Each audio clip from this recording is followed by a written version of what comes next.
Hello friends, मेरे पास comments आया था दिल्ली से मेहरबान खान और हथरा से माजिद खान। तो आज मैं बताने जा रहा हूँ शहनवार ने पार्ट 2, खोए हुए इंसान की यादों को कम करने का एक सहारा। वो सहारा जिसकी आज हर इंसान को ज़रूरत है, वो आज हमारे पास नहीं, हमसे बहुत दूर। क्यों कि वो मार्च 2022 में इस दुनिया को छोड़ के चले गए। तो उस सहारे को हम याद करके, वो नहीं तो उनकी यादें हमारे साथ हैं। तो मैं आज शहनवार का पार्ट 2 बताने जा रहा हूँ। शहनवार ने 1969 को मेलबोर्न में कीतो हॉर्न वान के घर में पैदा हुए और उनकी आँखों का रंग, एक आँख उनकी हरी और एक आँख उनकी नीली थी। उन्हें हितोरोक्यूमिया की बीमारी थी। ये बहुत कम लोगों को मालूम होगा कि हितोरोक्यूमिया की बीमारी थी। ये कुदरत का खेल। और शहनवार को बचपन से फुटबॉल का बहुत शौक़ था। फुटबॉल के वो बहुत ही दीवाने थे। अपनी स्कूली टीम की तरफ से क्रिकेट खेलते थे, सेंट ग्रामर स्कूल की तरफ से वो फुटबॉल खेलते थे। और फुटबॉल खेलते खेलते वो एक बहुत बड़े फुटबॉल के अच्छे खिलाड़ी बन गए। और उन्होंने फुटबॉल खेलने की ठान ली थी, लेकिन किस्मत को जो मंजूर होता है वही होता है। वो जब 18 साल के थे तो फुटबॉल के जो क्लब था, फुटबॉल का क्लब सेंटा कुल्टा क्लब ने उन्हें बाहर कर दिया। उसके बाद शहनवार का दिल टूट गया। उन्हें बहुत ही अफसोस हुआ और उन्होंने उसे बहुत अच्छी तरह से हैंडल करते हुए उन्होंने क्रिकेट में लेग स्पिनर बनना शुरू कर दिया और लेग स्पिनर की प्रैक्टिस शुरू कर दी। पहले वो लेग स्पिन और ऑफ स्पिन दोनों का मिश्रण करते थे, लेकिन फिर उन्होंने लेग स्पिन शुरू कर दी। उनकी गेंदबाजी में बहुत ही खामियां थी। वो स्टंप के ऊपर रुमाल और सिक्का रखकर गेंदबाजी करते थे, लेकिन बहुत प्रैक्टिस करने के बाद भी उनकी जो कमियां थी वो दूर नहीं हुई।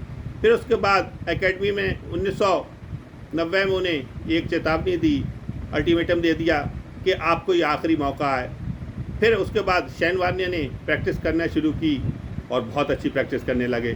फिर वहीं उन्हें जेरी टर्नर मिल गए, जो कि ऑस्ट्रेलिया के कोच थे, जो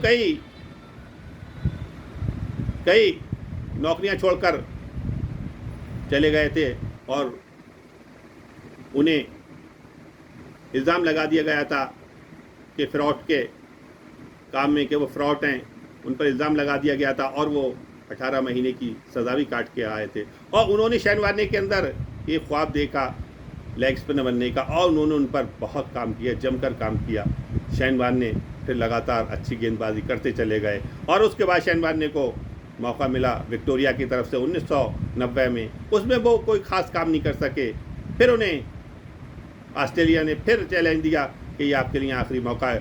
फिर उसके बाद टीम जिम्बाब्वे दौरे पे गई, ऑस्ट्रेलिया की बी टीम, उसमें उन्हें चुना गया और वहाँ के जिम्बाब्वे के 30 विकेटों पर उन्होंने 7 विकेट लेके सनसनी मचा दी।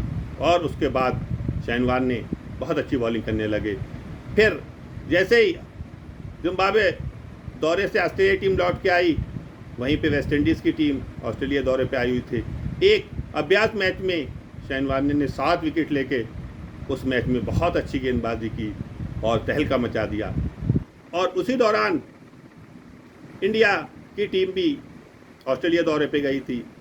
शहनवार को उस मैच में मौका मिला क्योंकि पीटर टेलर 3 मैचों से अच्छी गेंदबाजी नहीं कर पा रहे थे, आउट ऑफ फॉर्म थे और 1 विकेट लेकर जूझ रहे थे। उनकी जगह शहनवार को मौका दिया गया और शहनवार ने पहला अपने डेब्यू मैच में रवि शास्त्री जैसे महान खिलाड़ी का विकेट लिया। वो उनका नए युग का आगाज़ करने वाला था, नया युग का आगाज़ था।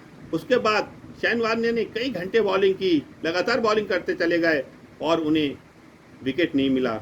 एक टाइम ऐसा आ गया कि 93 ओवर में 346 रन देकर 1 विकेट। अब ऐसा लग रहा था कि शहनवार का कैरियर शुरू होने से पहले ही ख़त्म हो रहा है।